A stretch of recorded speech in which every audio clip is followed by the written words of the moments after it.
આવો અંદર કરો અંદર, ઠંડા પાણીથી ધોવો અંદર. 1 નંબર માટે 1 રૂપિયા ને 2 નંબર માટે 5 રૂપિયા. ચકલી ખોલો પાણી આવે, પાણી ભરવા ડોલ હોય, ધોવાટું ડબલું આવા ઘૂમ તકતા તાપમાં ઠંડા પાણીની મજા લો અંદર. અંદર ડબલું નહીં. હા તો એઠી બાર ને કરી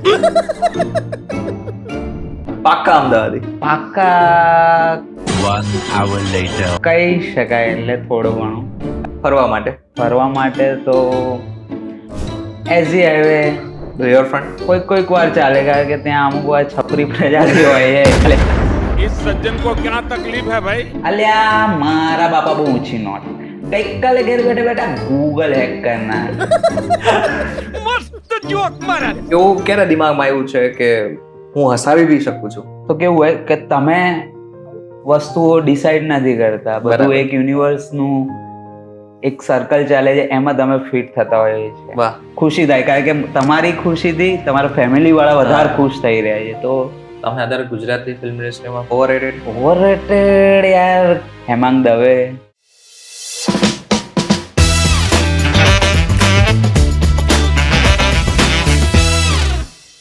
નમસ્કાર, VTV ગુજરાતી.com પર તમારું સ્વાગત છે અને હું છું આપણો દોસ્ત કરણ ચડોતરા. આમ જોયા જઈએ ને તો અત્યારે કેટલા બધા પિક્ચર્સ અત્યારે માર્કેટમાં છે. કદાચ તમને પણ શોખ હશે મૂવીઝ જોવાનો, પરંતુ જ્યારે કોઈ પણ મૂવી તમે પિક કરતા હશો તો મોસ્ટલી તમારું એક પ્રેફરન્સ હશે અને એ છે કોમેડી મૂવી. અને કોમેડી મૂવી બનાવવી પણ અઘરી છે, એમાં એક્ટ કરવું પણ અઘરું છે, પરંતુ ત્યાં સુધીમાં જો તમે હસી ના શકો તો એક્ટરનો પણ કમાલ નથી. પણ અત્યારે આપણી સાથે એક વ્યક્તિ એવા છે કે જેમના દરેક પિક્ચરમાં તમને હસવાનું આવશે. એ વ્યક્તિ છે હેમાંગ શાહ. હેમાંગભાઈ અત્યારે આપણી સાથે છે. હેમાંગભાઈ, સૌથી પહેલા તો VTV ગુજરાતી.com પર તમારું સ્વાગત છે. થેન્ક યુ સો મચ કે અહીંયા મને ઇન્વાઇટ કર્યો. અને બહુ ખુશીની વાત એ છે કે આપણે આજે શું ગપશપ કરવાના છે, એને સ્પેશિયલ આજે તમે કોમેડીથી શરૂઆત કરી, એના માટે થેન્ક યુ સો મચ. કેમ છો તમે? મજામાં? એકદમ મસ્ત ફર્સ્ટ ક્લાસ. અમદાવાદમાં જ રહો છો તમે?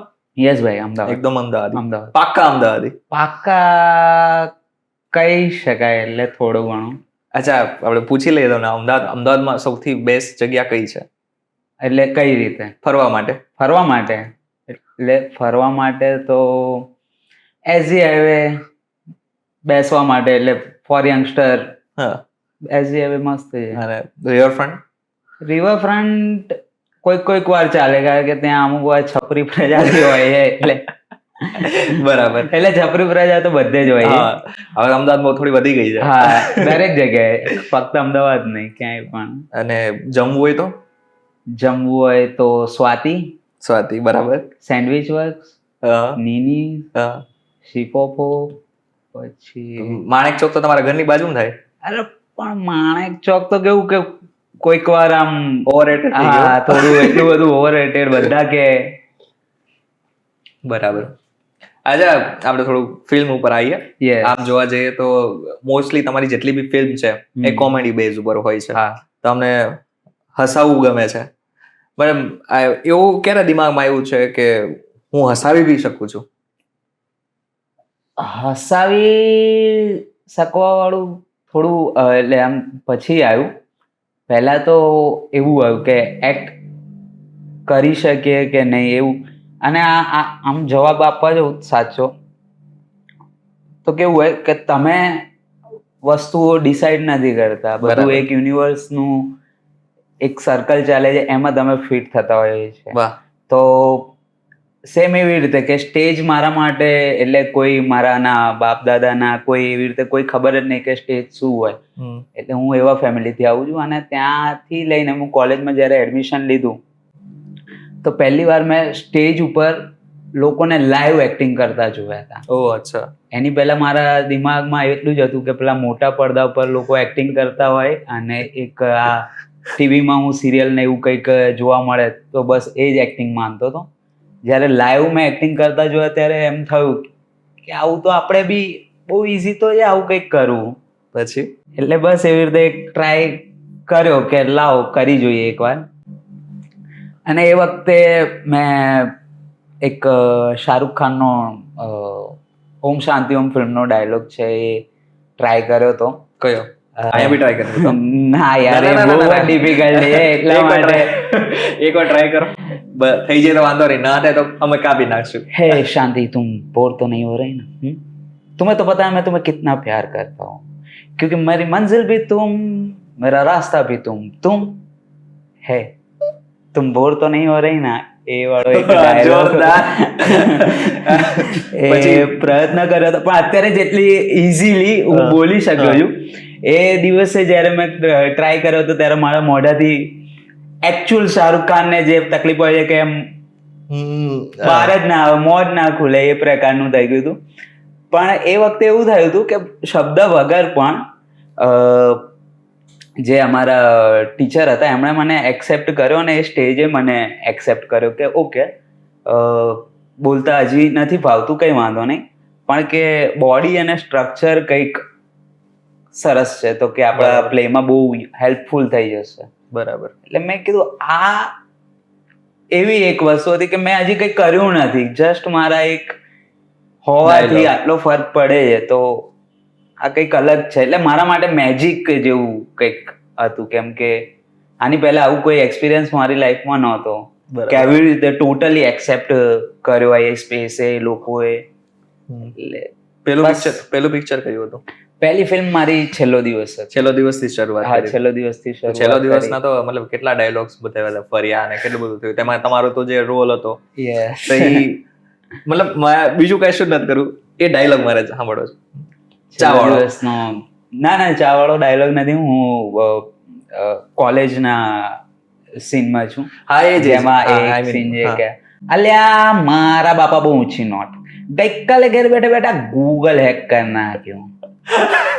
સાચે લે એમ નહીં, મતલબ છેલ્લો દિવસની તો ઘણી બધી ડાયલોગ ફેમસ થયા, તમે ફેમસ થયા છેલ્લો દિવસથી. મતલબ મલ્હારની સાથે કામ કરવું, એના ભાઈબંધો સાથે કામ કરવું, મતલબ કેવું હતું, એક્સપિરિયન્સ કેવો હતો છેલ્લા દિવસનો?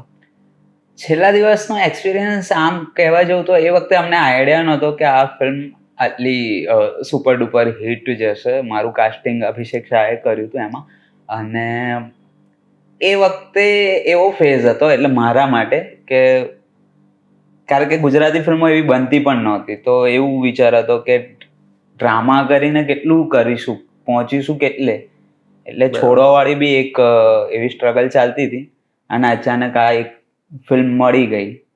અને શૂટ દરમિયાન અમે લોકોએ એટલું, કેમ કે બહુ ડેડિકેશન સાથે ફક્ત કામ ઉપર જ એટલું ફોકસ હતું, વચ્ચે વચ્ચે મસ્તી મજાક ને એવું ચાલતું રહેતું હતું, પણ અમે બધા એકબીજાને એટલા નજીકથી નહોતા ઓળખતા જેટલા અત્યારે ઓળખીએ. તો એ વખતે વધારે કામ પર વધારે ફોકસ હતું અને એના લીધે જ એ ફિલ્મ એટલી સારી બની છે.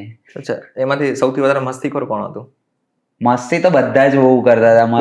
એવું તો હોય ને કે આખો દિવસ આ જ જોઈએ છે? ના બધા અરે ફ્લોર પર તો બહુ જ, અને ઉપરથી ડિરેક્શન ટીમના બી ઘણા બધા લોકો હતા. ચિન્મય ડિરેક્ટર પણ બહુ કુલ છે, કેડી સર. એટલે મોજ તો બધા, અરે લાઇટ મેન બધા બહુ બધા, મને અત્યારે બધી ઇમેજીસ યાદ આવી રહી છે. અને કોઈ એવું કે જે આખો દિવસ સિરિયસ જ રહે, કે હસવાની કોશિશ કરો બટ એ તો હું જ હોઈશ કદાચ. હસવાવાળા માણસ સિરિયસ થઈ જાય. હા, એટલે એકચ્યુઅલી મારા માટે પહેલો એક્સપિરિયન્સ હતો ફિલ્મનો કે ફ્લોર પર કઈ રીતે બિહેવ કરવું, કે કોની સાથે. એટલા મિત્રો બી બહુ ખાસ નતા, તો હું બસ ફિલ્મ કઈ રીતે બને છે એ ઓબ્ઝર્વ કરવા માટે એટલી સિરિયસનેસ સાથે ત્યાં રહેતો હતો. ભલે મારો શોર્ટ હોય ના હોય, પણ શીખવા માટે હું ત્યાં રહેતો હતો, એટલે હું જ સિરિયસ હતો વધારે. તમને અત્યારે ગુજરાતી ફિલ્મ ઇન્ડસ્ટ્રીમાં કોને એવું લાગે છે કે આ બેસ્ટ એક્ટર છે? નવું જૂનું કોઈ પણ હોઈ શકે. બેસ્ટ પ્રતિક ગાંધી, વાહ, જયેશ મોરે, પછી માઇકલ છે, પછી રોનક છે, અને એવું લાગે ફિમેલમાં ઈશા છે, દીક્ષા છે, તર્જની છે. અને ઓવરરેટેડ? ઓવરરેટેડ યાર કેવું છે અહીંયા? કહી શકાય છે, ના કહી શકાય? ઓવરરેટેડ મને લાગે છે હેમાંગ દવે. હેમાંગભાઈ? અચ્છા, ઓકે. છે ઘણા, એટલે આમ તો ઓવરરેટેડ તો પણ ઠીક છે. અને અંડરરેટેડ ગણો હોય તો જેને એવું લાગે છે કે હજી આને ચાન્સ મળે તો હજુ કંઈક થઈ શકે છે એવું? એટલે એક ભણેલા એક્ટર્સ અહીંયા અમદાવાદ, એટલે જે ફિલ્મોમાં કામ કરે છે એમાં બહુ ઓછા છે, જેમાંથી એક શિવમ પારેખ છે, પછી પ્રતિક રાઠોડ છે, મહેશ ઘોડેસવાર એ લોકોનો અભ્યાસ 10 વર્ષ સુધી એટલે એક્ટિંગ ફિલ્ડથી જ છે અને એ લોકો અંડરરેટેડ. હજી ફિલ્મો આવી છે પણ એ રીતે ક્લિક નથી થઈ, પણ આઈ હોપ કે થશે. અચ્છા, હવે તમને G5 એવોર્ડ બી મળેલો છે, યસ ભાઈ, 2019 રાઈટ? તો મતલબ એ એક્સપિરિયન્સ કેવો હોય છે જ્યારે એવોર્ડ મળતો હોય ત્યારે, નીચે બેઠા હોય ત્યારે, આસપાસના બધા ફિલ્મ ઇન્ડસ્ટ્રીના લોકો બેઠા હોય ત્યારે?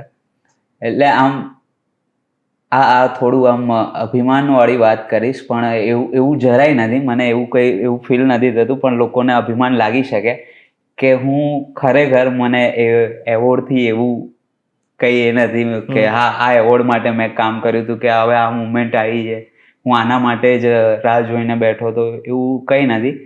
એટલે એવોર્ડ મળ્યો એ રીતે એપ્રિશિએટ કર્યું લોકોએ કામ મારું, તો એ ગમ્યું. કારણ કે એવોર્ડ આની પહેલાં બી કોલેજમાં ઘણી કોમ્પિટિશનોમાં મળતા રહે છે, તો એ એક પ્રકારનું જોતો આવ્યો હું કે એવોર્ડ કેવું છે, 4 દિવસનું જ કામ છે. કે તમે આજે એવોર્ડ મળ્યો ને, તો આજથી 4 દિવસ સુધી તમારા સોશિયલ મીડિયા ઉપર આ તે મેસેજ, ફોન કોલ, આ તે લોકો તમને પૂછે, વાહ કરી રહ્યા છે. પણ 4 દિવસ પછી જો તમારું કંઈ કામ ના આવ્યું ને, તો લોકો તમને ભૂલી જશે, એ એવોર્ડ બી ભૂલી જશે. એટલે મને હંમેશા એ કોલેજોથી ખ્યાલ આવે. કોલેજમાં ભણતો હતો ત્યારે જ આ પ્રકારનું હતું કે કોલેજમાં પણ એવોર્ડ મળે 4 દિવસ પછી ભૂલી જાય. એટલે મને ત્યારથી જ આઈડિયા હતો કે એવોર્ડ કરતાં વધારે મહત્વનું વસ્તુ છે કે સતત કામ કરતો રહું. એવોર્ડ તો બાય પ્રોડક્ટ મળતા રહેશે, તો એવોર્ડ માટે બહુ એવું ફીલ નહોતું થયું. પણ હા, ખુશી થાય, કારણ કે તમારી ખુશીથી તમારા ફેમિલી વાળા વધારે ખુશ થઈ રહ્યા છે, તો એક અલગ વાત હતી. હવે વાત કરીએ સૌથી ચર્ચાસ્પદ ફિલ્મની, કરસન દાસ. આ મૂવી તો લગભગ મેં 2 થી 3 વખત જોઈ નાખ્યો છે. એટલો હસવાનો આવે છે ખરેખર. એમાં તમારો જે રોલ છે, એની સાથે સાથે બીજા એક્ટર્સનો જે રોલ છે, પણ એ ફિલ્મ ક્યારે અને કેવી રીતના મળી તમને? જેવી રીતે હમણાં મેં વાત કરી કે છેલ્લા દિવસ ફિલ્મમાં કેડી સર હતા અને ફ્લોર પર એમની સાથે એક્સપિરિયન્સ પણ હતો, તો એમણે યાદ હતું કે ખેમાંગ નામનો છોકરો છે, અને એના પછી એમણે આ સેકન્ડ ફિલ્મ જ્યારે બનાવતા હતા એના માટે એમણે ઓડિશન રાખ્યા હતા. જે કાસ્ટિંગ કંપની હતી અભિષેક શાહ, એ કાસ્ટિંગ કરતી હતી, અને એમણે મને એ કેરેક્ટર માટે પસંદ કર્યું હતું કે તમે ઓડિશન આપવા. હું ઓડિશન આપવા ગયો. ઓડિશનની જે સ્ક્રિપ્ટ હતી એ થોડી એટલા સમયમાં મારા માટે યાદ રાખવી થોડી અઘરી થઈ ગઈ હતી, પણ મેં આપી હતી અને એ ઠીકઠાક રહ્યું. પછી એના પછી એમણે એમ કીધું કે સ્ક્રિપ્ટ કરતાં એક કામ કરીએ, ઇમ્પ્રોવાઇઝ ઉપર જઈએ, અને ઇમ્પ્રોવાઇઝમાં એક એમણે કન્ડિશન આપી, સ્થિતિ બધું આપ્યું, અને બસ એ ઇમ્પ્રોવાઇઝ વધારે સારું હતું અને એટલું નેચરલ હતું અને કોઈ એફર્ટ વગરનું હતું. તો એમને એ જોઈતું હતું, તો એમણે એ કાસ્ટિંગ ફાઇનલ કર્યું અને એ ફિલ્મ મળી મને. તો ફિલ્મનો એક્સપિરિયન્સ વચમાં કેવો હતો, મતલબ જ્યારે એક્ટિંગ કરતા ત્યારે? કારણ કે એમાં તો તમને બી હસવું આવ્યું હશે, એવા ડાયલોગ્સ. અરે બહુ. પણ સૌથી ચેલેન્જ મારા માટે એટલે એ ફિલ્મમાં એવું હતું કે હવે તમે કીધું કે એમાં તો ડાયલોગ એવા છે કે હસવું આવે. હવે તમે વાંચ્યું હોય કોઈ જ્યારે ક્યારે બી એ સ્ક્રિપ્ટ હતી ને પ્રી પ્રોડક્શનમાં, તો મોટા ભાગના લોકોને સ્ક્રિપ્ટ મળી ગઈ હતી ટીમમાં, તો દરેકને એટલો આઈડિયા હતો કે આ પંચ છે, આ પંચ છે, આ આવો સીન છે, આ સીન તો આટલો ગજબ છે, આ સીન તો આટલો ગજબ છે. એટલે એક જવાબદારી તમારા ઉપર આવી જાય કે આ સીનમાં રાઇટિંગમાં તો આ વસ્તુ છે જ, બરાબર. હવે એઝ એન એક્ટર આમાં હું કઈ રીતે આ જે વસ્તુ છે એને એટલી જ રીતે કે ના એને વધારે બનાવી દઉં, ના એને ઓછું કરું, એને એ જ લાઈનમાં કઈ રીતે રાખવું, એ એક મારા માટે બહુ મોટો ચેલેન્જ હતો. કે ના એવું ના લાગે કે હું જાણી જોઈને કોમેડી કરી રહ્યો છું, કે હસાવવા માટે પ્રયત્ન કરી રહ્યો છું, કે તો એ ચેલેન્જમાંથી બહાર નીકળવું એક અઘરું હતું, અને મેં એને બહુ જ એફર્ટલેસ કરવાનો ટ્રાય કર્યો હતો, એટલે જ લોકોને ખાસ કરીને ગમ્યું. તો કોઈ એક ડાયલોગ તમારે ધ્યાન હોય તો કરશન દાસનો? કરસનદાસનો સૌથી વધારે ફેમસ ડાયલોગ છે એ, આવો અંદર કરો અંદર, ઠંડા પાણીથી ધોવો અંદર, 1 નંબર માટે 1 રૂપિયા ને 2 નંબર માટે 5 રૂપિયા, ચકલી ખોલો પાણી આવે, પાણી ભરવા ડોલ હાથ, ધોવાટું ડબલું આવા ધૂમ તકતા તાપમાં ઠંડા પાણીની મજા લો અંદર. અરે મને લાગે તમારી પાસે ડાયલોગ બહુ બધા લોકો બોલાવી અરે હવે નાખ્યો છે. ઊંઘમાંથી ઉઠાડે તો બી આ ડાયલોગ યાદ છે. એટલે જ્યારે ફિલ્મ રિલીઝ થયું હશે ત્યારે તો તમારા વખાણ થયા છે. ઘરે તમારે શું કહેતા હતા લોકો, ફેમિલી? ફેમિલી એટલે પ્રીમિયરમાં આવ્યા હતા બધા આખી મારી, તો મજા પડી હતી એ લોકોને ખાસ, અને ગમ્યું હતું એ લોકોને કે આ પ્રકારની ફિલ્મમાં આટલો મોટો રોલ એણે કર્યો છે. છેલ્લો દિવસ વખતે તો હું લઈ પણ નહોતો ગયો, પણ કરસનદાસમાં એ લોકોને લઈ ગયો હતો કે જો આ પ્રકારની ફિલ્મોમાં કામ પહેલાથી કરવું. સપોર્ટિવ છે ફેમિલી? હા, એ કેમ કે મારા ફેમિલીમાં મારા પપ્પા પણ પેઇન્ટર છે. અચ્છા. એમણે CN ફાઇન આર્ટ્સમાંથી એજ્યુકેશન એવું કર્યું છે, એટલે એક આઈડિયા ફેમિલીમાં હતો કે આ પ્રકારે લાઈફસ્ટાઈલ થઈ શકે છે. એટલે સપોર્ટ તો રહેતો હતો, પણ હંમેશા એક જ જે દરેક ફેમિલીમાં કોમન હોય છે કે આનું આગળ શું, ભવિષ્ય કેટલું કમાશે, શું કેટલું થશે. તો એક એનો ચિંતાનો એ રહેતો હતો સવાલ કે થશે નહીં થાય. પણ અમુક મારા કામ જોઈને એ લોકોને થોડું લાગ્યું કે હા કરી લેશે, એટલે ત્યારથી પછી થોડું ઓછું ટોકવાનું, ઓછું એ રીતે ડિસ્ટર્બ કરવાનું કે ના એને. તો તમે ભણ્યા છો શું? હું BCom ભણ્યો છું, M.Com ભણ્યો છું. M.Com? અચ્છા, માસ્ટર્સ કરી લીધું છે? માસ્ટર કમ્પ્લીટ નથી થયું, વચ્ચે પછી મૂકી દીધું. કેમ? માસ્ટર એકચ્યુઅલી મેં બસ એમ જ. અચ્છા, ભણવામાં કેવા હતા? ના, હું ભણવામાં આમ બહુ જ અલગ રીતે, એટલે 1 થી 7 સુધી મારું એવું હતું કે મને ઉપર ચડાવ પાસ કરવામાં આવતો. શું વાત કરો? હા, મને માંડ આમ પાસ કરાવી દેતા હતા. અને પછી એટલે સિરિયસ થયું કે કેમ કે એમણે કીધું કે હવે અમે નહીં સાચવીએ, સ્કૂલ વાળાઓએ જે હાથ અત્યારે કરી દીધા, કીધું કે અમે નહીં સાચવીએ હવે એની રીતે. પછી પ્રેશર થયું, પછી હું ભણવાનું થોડું ચાલુ કર્યું, એટલે ત્યારે બી 55-60% સુધી હું પહોંચતો હતો. ભણવાનું કોલેજ ક્યાં કરી? કોલેજ મેં GLS માં. હા, BCom ને પછી M.Com. યસ. બરાબર. અને આ ફિલ્મ તમને પછી M.Com પછી મળી ગઈ હતી કે M.Com કરતા કરતા જ મળી ગઈ હતી? છેલ્લો દિવસ આઈ થિંક મને TYમાં મળી, અને કરસનદાસ વખતે તો મારું ભણવાનું પતી ગયું હતું. છેલ્લો દિવસ વખતે હું કદાચ કોલેજમાં હતો. બરાબર. તો ત્યારે તો સીન જ કંઈક અલગ થઈ ગયો. હા, એટલે કોલેજમાં તો બહુ જ અલગ રીતે આખું જઈએ, એટલે આસપાસ લોકો. અચ્છા, ત્યારે શૂટ થઈને રિલીઝ થઈ ગઈ હતી ફિલ્મ? હા, શૂટ થઈને રિલીઝ થઈ ગઈ. અચ્છા, અને વચમાં તમે ભણવાઈ જતા? હા, પણ મારું એવું હતું મોસ્ટ ઓફ, કારણ કે હું એ વખતે પ્રોફેશનલી વધારે બી કામ કરતો હતો. ફિલ્મોમાં તો કરતો હતો, એ આવી હતી, પણ નાટકો ને બધું મારું વધારે ચાલતું રહેતું હતું. બરાબર. તો કોલેજ હું ડ્રામા કોમ્પિટિશન હોય કે કંઈક કોમ્પિટિશન હોય તો ત્યારે જ જતો હતો, એટલું ખાસ નહોતો જતો કોલેજ. પણ જ્યારે જાઉં ત્યારે પ્રોફેસર સામેથી આવીને મળે, વાત કરે કે અચ્છા એમના સ્ટુડન્ટ્સને કે આપણા સ્ટુડન્ટ્સ અહીંયાથી પાસ આઉટ થઈને આ પ્રકારના કામ કરી રહ્યા છે. તો બોલિવૂડમાં ક્યારે ચાન્સ કરવાનો? હા યાર, ચાન્સ મળે તો કેમ ના કરી. એટલે આ તો અગર તમે કોમેડી જ કરશો કે પછી ગ્રે ફિલ્મ બી કરી શકો, ગ્રે રોલ બી કરી શકો? ભાઈ, એટલે આ બહુ જ, એટલે લોકોના દિમાગમાં એક વસ્તુ નાખી દેવામાં આવે છે કે તમે આ પ્રકારના કામ કરવા માટે બન્યા છો, કે તમે આ પ્રકારનું વ્યક્તિત્વ છો તો આવું કરવું જોઈએ, તમે આ વસ્તુ ફળી રહી છે તો આજ. એટલે હું એ બધામાં નથી માનતો. હું એ જ પોતાને રાખવા માંગુ છું, રહેવા માંગુ છું, કે જે તમને આગળ પણ વાત કરી કે સ્ટેજ ઉપર જે મને પહેલી વાર જે એક્સેપ્ટ કર્યો હતો, જેટલો રો હતો, જે મને બોલતા પણ નહોતું આવડતું, ત્યારે મારો એટલો જ લક્ષ્ય હતો કે હું સ્ટેજ ઉપર રહું. શું કરું એ મારા માટે મેટર નથી, કેવું કરું એ બી મારા માટે મેટર નથી. મારે આ જગ્યા ઉપર, આ કેમેરા સામે, આ લાઈફસ્ટાઈલ, આ વસ્તુમાં રહેવું છે. એમાં કઈ કેટેગરીમાં હું આવું, કઈ કેટેગરીમાં લોકો મને નાખે, એ મારો સવાલ નથી કે મારું વિચારવું નથી, મારું કામ જે કરવું. એટલે હું બસ કરવામાં માનું છું કે કયા પ્રકારનું શું આ તે. કારણ કે એક પ્રકારે આ મને જર્નીમાં જ મારી ખબર પડી કે કરશન દાસ અને એના પછી ઘણી બધી કોમેડી ફિલ્મો મને બહુ ઓફર થવા માંડી. તો લોકોએ મને એમ કીધું એમાં ક્યાં સુધી કોમેડી કરતો રહીશ, કંઈક સિરિયસ કર. એટલે મને પણ થયું કે હા કંઈક સિરિયસ કરીએ ચલો. પછી મેં સિરિયસ નાટકો અને એવી રીતે ફિલ્મોની સ્ક્રિપ્ટ બી ટ્રાય કરી, પણ અંદરથી જે મારા ઇન્સ્ટિંક્ટ્સ હોય ને એ એવી રીતે ફૂલફિલ નતા થતા. બરાબર.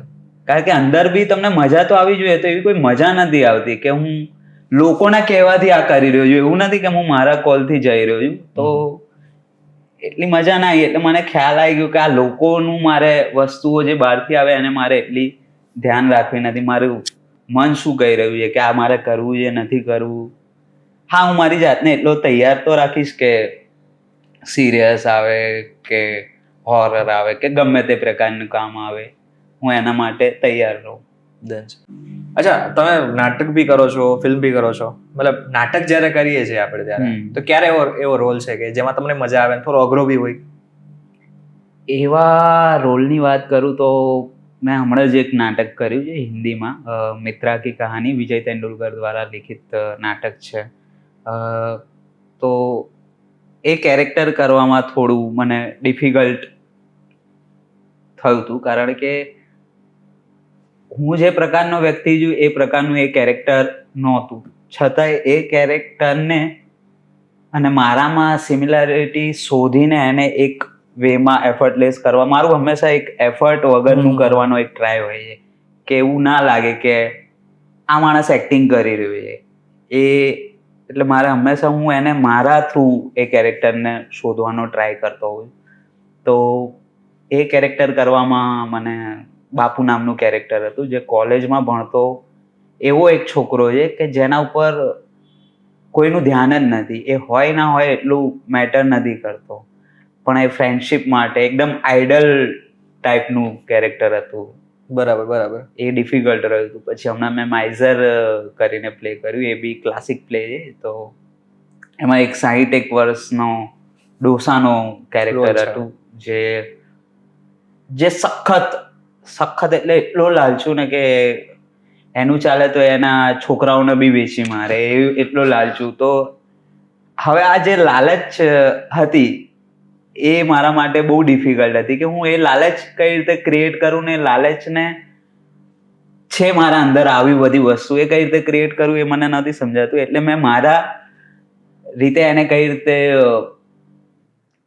એક્સપ્રેસ કરીને ઓડિયન્સને એન્ટરટેન કરી શકાય. કારણ કે નાટક હતું કોમેડી, તો મૂળ એન્ટરટેન કરવાનું એક એ હતો. તો એ બંને વસ્તુ સચવાય અને કેરેક્ટરની કોન્ફ્લિક્ટ પણ સમજાય, એ બંને અઘરું હતું. તો એમાં મેં ખાસી મહેનત કરી હતી. એમાં મેં મારો ફેસ સ્ટ્રક્ચર જે છે એ પણ બદલી નાખ્યો હતો. એટલે એક સ્થાયી ભાવ હોય, જેમ કે આ ચહેરો છે તો એક આ સ્થાયી ભાવ છે, અને એના પછી મેં એ કેરેક્ટરનો સ્થાયી ભાવ જ આપ્યો હોય કે એને કંઈ ગમતું જ નથી.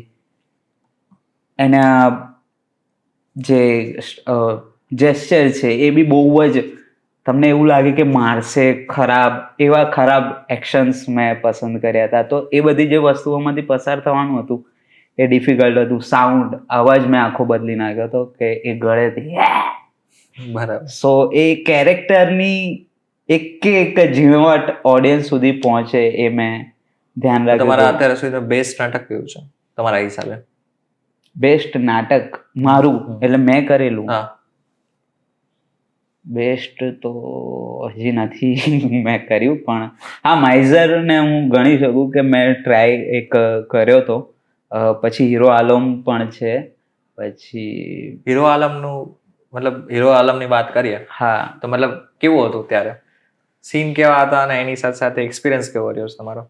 હીરો આલમ એકચ્યુઅલી અમારા એક ફ્રેન્ડ છે મહેશ ઘોડેસવારે, એમણે એક જસ્ટ ક્યાંક છાપામાં કે કંઈક ઇન્ટરનેટ પર કંઈક લેખ વાંચ્યો કે એક એવો છોકરો જે લાવારીસ છે, એટલે જેનું મા બાપનું બહુ આવી રીતે અલગ છે, અને એ આજે બાંગ્લાદેશનો સુપરસ્ટાર છે. ઓકે. તો એની બાયોપિક અને નાટકોમાં બાયોપિક હજી બહુ ઓછી એ પ્રકારે એક્સપ્લોર થયેલી છે.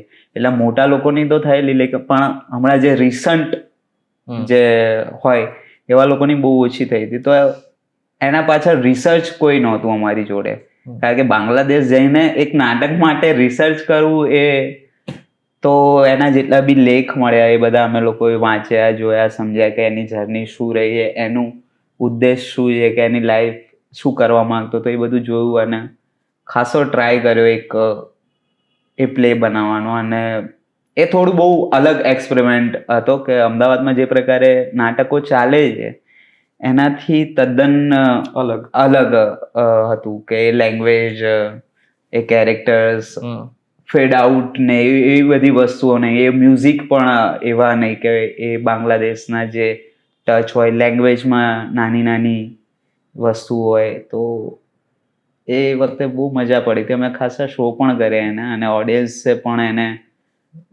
બહુ જ એપ્રિશિએટ કર્યું હતું. ઉપરથી અત્યારે કદાચ વિકીપીડિયામાં તમે હીરો આલમ એટલે આલમ વિશે લખો ને, આલમ સુપરસ્ટારનું, તો એના વિકીપીડિયામાં હીરો આલમ એમ બતાવે છે કે આમના ઉપર એક પ્લે પણ બનેલું છે. વાત છે. અને હવે આપણે એક ગેમ રમી. યસ ઠીક છે. હું ડાયલોગ્સ આપીશ બોલિવૂડના. ઠીક છે. તમારે એને 3 રીતે કરીને બતાવવાના છે. એક કોમેડી, એક એંગ્રી ગુસ્સાવાળો અને એક મતલબ ઇમોશનલ. ઠીક છે. હું તમને ડાયલોગ્સ આપીશ. બાબુ મોશાઈ, જિંદગી બડી હોની चाहिए, લંબી નહીં. बाबू मोशाई, जिंदगी लंबी होनी चाहिए, बड़ी नहीं. बाबू मोशाई, जिंदगी लंबी होनी चाहिए, बड़ी नहीं.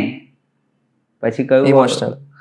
बाबू मोशाई, जिंदगी लंबी होनी चाहिए, बड़ी नहीं. वाह. अजय, रिश्ते में तो हम तुम्हारे बाप लगते हैं, नाम है शहंशाह. रिश्ते में हम तुम्हारे बाप लगते हैं, नाम है शहंशाह. પછી ઇમોશનલ. હા, અઘરું છે बेटा रिश्ते में हम तुम्हारे बाप लगते हैं, नाम है शहंशाह. रिश्ते में हम तुम्हारे बाप लगते हैं, नाम है शहंशाह. वाह. एक अजीब. अरे कुत्ते कमीने मैं तेरा खून पी जाऊंगा. कुत्ते कमीने मैं तेरा खून पी जाऊंगा. कुत्ते कमीने तेरा खून पी जाऊंगा. अजीब गुस्सा. कुत्ते कमीने मैं तेरा खून पी जाऊंगा. બસ ભાઈ હવે છેલ્લા બે. અરે યાર ના હોય આટલું બધું. चलो एक डांस. ठीक. बड़े बड़े देशों में ऐसी छोटी छोटी बातें होती रहती है सेनोरिटा. बड़े बड़े देशों में ऐसी छोटी छोटी बातें होती रहती है सेनोरिटा. बड़े बड़े देशों में ऐसी छोटी मोटी बातें होती रहती है सेनोरिटा. बड़े बड़े देशों में ऐसी छोटी मोटी बातें होती रहती है सेनोरिटा. વાહ, ક્લિયર. થેન્ક યુ ભાઈ, થેન્ક યુ. અચ્છા, થોડુંક હજી આપણે બોલિવૂડ ઉપર જઈએ. યસ. કોઈ તો હશે ને કે જેને તમને લાગતો છે ક્રશ છે અમારા? અચ્છા. હા હા, અનન્યા પાંડે, હમ. જાહ્નવી કપૂર, વાહ આલિયા ભટ્ટ, વાહ. કરીના કપૂર. એટલી બધી એક સાથે? અરે હવે તમે નામ કહો. અચ્છા, અગર ગુજરાતીની વાત કરીએ તો ગુજરાતીમાં ક્રશ. હા. ગુજરાતીમાં ક્રશ હજી એટલું કેમ કે આમાં શું હોય, ક્રશ કે એટલે આમ આસપાસ લોકો હોય ને તો તમારું ધ્યાન બહુ એવી રીતે ના જતું હોય. ઓ આઈ સી. કેમ કે ઘણી વાર મળતા હોઈએ, બેસતા હોઈએ તો અને આમ મારું ઇન્ડસ્ટ્રી જે કહેવાતા એટલું લોકો સાથે ઉઠવા બેસવાનું એવું પણ નથી, કે એટલું ધ્યાન રાખવાનું પણ નથી, કે સોશિયલ મીડિયા પર એટલું એક્ટિવ નથી, તો એ ખ્યાલ નહીં. પણ આ તો બહુ જોતો પણ હોઉં, વર્ષોથી જોયેલા હોય એ રીતે કહી શકાય. ગુજરાતીમાં નહીતર આવી ગયું હોત મોઢે નામ. કેટલા બધા હમણાં બોલ્યો બોલિવૂડ ને એવી રીતે. તો આલિયા ભટ્ટનું નામ, આલિયા ભટ્ટની કઈ મૂવી તમને વધારે ગમે છે? આલિયા ભટ્ટની હાઈવે. અચ્છા, બરાબર. અને અનન્યા પાંડેની વાત કરી તો અનન્યા પાંડેની હમણાં એક આવી હતી, એક તો સોંગ હતું જીદ ઇશ્ક તે હો કુરબાન.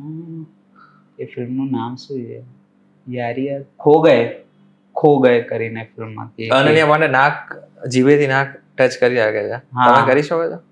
ભાઈ ના થાય એવું Try તો બધું. ના થાય યાર, આમાં કઈ રીતે આટલી આપણી જીભ આપણને ખબર હોય ને કે નહીં. કરો તો કરો, ટ્રાય તો કરો. અરે ના પહોંચે ભાઈ, અઘરું છે, બહુ અઘરું છે ભાઈ. જનરલી છોકરીઓ સ્ત્રીઓની જીભ લાંબી જોઈએ છે. માર ખવડાવશે. હાસ તો અચ્છા, એવો કયો રોલ છે કે જે તમને ક્યારે એમ થશે કે આ નથી કરવો યાર, આ રોલ મને અગર આવે છે તો I would not like to be participate? નથી કરવો, આમ ક્યારે નહીં કરીએ. ક્યારે નથી કરવો 2 hours later. ભાઈ નથી, એટલે એવું કોઈ નથી રોલ નથી, વિચાર્યું. કોઈ પણ રોલ કરી શકશો એમ? હા આપણે રેડી જ છીએ. બરાબર. અને હજી થોડાક આપણે અંદર જોઈએ તો આમ જોઈએ તો ગુજરાતી ફિલ્મ ઇન્ડસ્ટ્રી અત્યારે તો ગ્રો કરી રહી છે, પરંતુ ઘણા બધા એવા ન્યૂઝ આપણી સામે આવતા હોય છે કે જેમ કહેવાય છે કે હજુ પણ જે ગુજરાતી જે ઇન્ડસ્ટ્રીને વધુ જોઈએ એ રીતના નથી વધી. પ્લસમાં એ બી આવતું હોય છે કે બધાને ચાન્સ નથી આપવામાં આવતો, અમુકને ચાન્સ આપવામાં આવે છે. તો આ બાબતે તમારું શું કહેવું છે? બધાને ચાન્સ મળે જ છે કે અમુક જે સિલેક્ટેડ વ્યક્તિઓ છે એને જ મળે છે?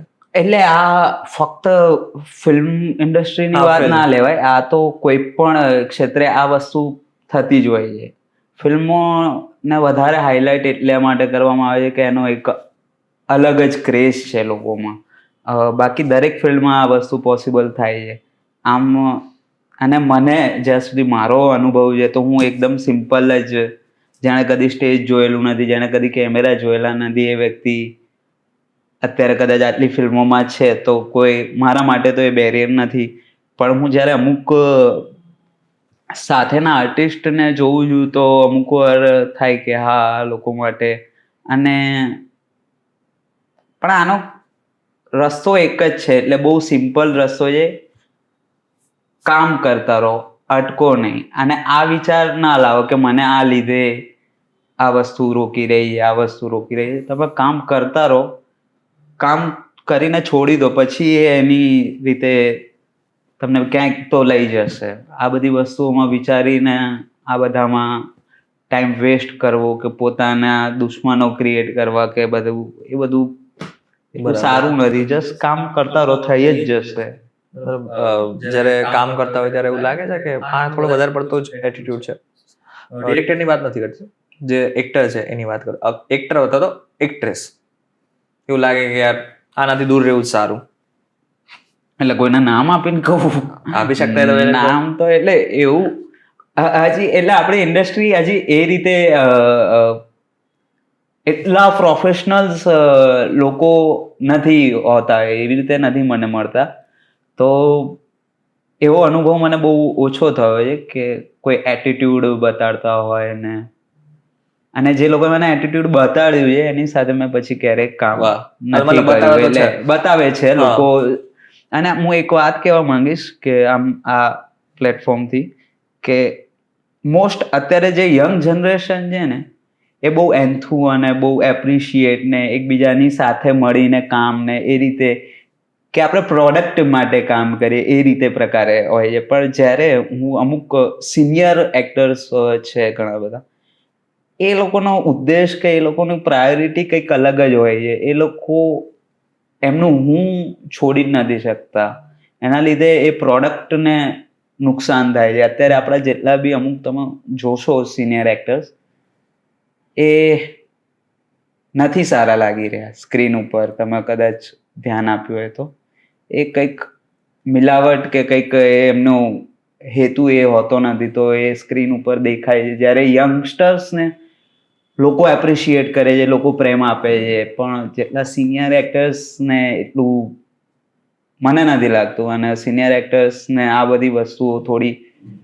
સુધારવી જોઈએ, મને એવું લાગે છે. તો અત્યારે તમે કોમેડી રોલ્સ કરો છો, અત્યારે ઘણા બધા તમે કોમેડી રોલ્સ કર્યો, તો તમને એવું કોણ લાગે છે કે તમારાથી પણ કોઈ બેટર છે કોમેડી રોલ્સ કરવા વાળું ગુજરાતી ઇન્ડસ્ટ્રીમાં? સ્મિત પંડ્યા, પછી મૌલિક નાયક, મારા કરતા બેટર તો આ બે જ છે, બાકી બહુ નથી, કોઈ નથી. બરાબર. અચ્છા, આમ જોવા જઈએ તો કોલેજમાં તમે નાટકો કરતા, પછી તમે અત્યારે ગુજરાતી ઇન્ડસ્ટ્રીમાં બી છો. હા. તો લગ્નનો શું વિચાર છે? લગન કરીશું ભાઈ, કરશે તો આ ખરા? જો સંસારમાં આએ જે બધા સર્કલ હશે, જે બધી કોઈ તો વસ્તુઓ હશે ને? કરવાની એ બધી કરવાની જ છે. એમને કોઈ તો હશે ને અત્યારે ધ્યાનમાં? ના, એવી રીતે કોઈ ધ્યાનમાં નથી ભાઈ. કરીશું. કઈ રીતે એવું છે કે અરેન્જ મેરેજ જ કરવા છે કે પછી એવું ચાલશે કે ઘરમાં લવ મેરેજ બી ચાલશે? ઘરમાં તો એમણે કીધું જ છે કે જેમ તને ફાવે એમ એવી રીતે છે. બરાબર. મતલબ છે તો ખરા તમારે કોઈ? ના ના ના ના, છે નહીં. ઘરવાળાએ કીધું છે કે તું તારી રીતે જે તને ગમે એમ. ના, તમે કહી શકો, વાંધો નહીં. અરે નથી, પણ એવું તો શું કરવાનું. ના, તમારા આમ ચહેરા ઉપર લાગે છે કે કોઈ તો છે. બે બાજુના જે ગાલ છે લાલ લાલ થવા માંડ્યા, એટલે કઈ તો છે. નથી નથી ભાઈ, એવું કોઈ અત્યારે નથી હોત તો જો પછી નામ આવી ગયું હોત. પછી ખબર પડે તો બ્રેકિંગ ન્યૂઝ માં રાખીશું. 100% ભાઈ. એક છેલ્લો એક પ્રશ્ન પૂછી લઈશ તમને.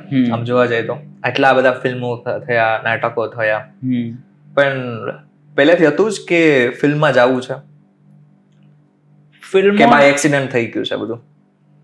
આમ બાય એક્સિડન્ટ જ કહી શકાય. ફિલ્મોમાં કામ કરવું એવું કોઈ હતું નહીં. જો કદાચ છેલ્લો દિવસ ના મળ્યો હોત તો કદાચ હું આજે કોઈ કંપનીમાં એકાઉન્ટન્ટ કે એવું કંઈક કામ કરતો હોત, જે કદાચ ભણ્યો હોત અને થોડું ઘણું કોમ્પ્યુટર પર બીજું કંઈક કરી લે એવી રીતે ચાલતું હોત. પણ અને એક્ટિંગ પછી સાંજે કરતો હોત, એવું કંઈક હોત કદાચ. સાંજે અહીંયા જોબથી ફ્રી પડીને એ પોતાનું પેશન, પોતાના માટે, પોતાના સંતોષ માટે કદાચ કરતો હોત. ચલો, આશા રાખીએ કે તમે હજી પણ આવા જ ફિલ્મો લાવો. કરસનદાસ થી લઈને જેટલા બી ફિલ્મો તમે કર્યા છે બધા સુપરહિટ તો ગયા છે, પણ હજુ તમે સુપરહિટ લાવો એવી આશા સાથે. તમારો એક્સપિરિયન્સ કેવો રહ્યો અમને જરાક આ કેમેરામાં જઈને? થેન્ક યુ સો મચ કે અહીંયા મને VTVએ ઇન્વાઇટ કર્યો અને આવા સવાલ અને જવાબોની ચર્ચા થઈ, અને એવા ઇન્ટરેસ્ટિંગ પોઈન્ટ્સ પણ જે મેં બહુ ઓછી રીતે પોતે ધ્યાન રાખ્યા હતા, એનાથી અલગ પોઈન્ટો એમણે નવા નીકાળ્યા. એના માટે થેન્ક યુ સો મચ, અને મજા પડી આ આખો એક્સપિરિયન્સમાં. તમને આ વિડીયો કેવો લાગે અમને જરા કોમેન્ટ કરીને ચોક્કસ કહેજો. વિડીયો પસંદ આવ્યો તો વિડીયો લાઈક અને શેર જરૂરથી કરજો. તથા આ જ ઇન્ફોર્મેટિવ અને ઇન્ટરેસ્ટિંગ વિડીયોઝ જોવા માટે VTVgujarati.com ની અમારી ચેનલ એકવાર સબસ્ક્રાઇબ કરી નાખજો.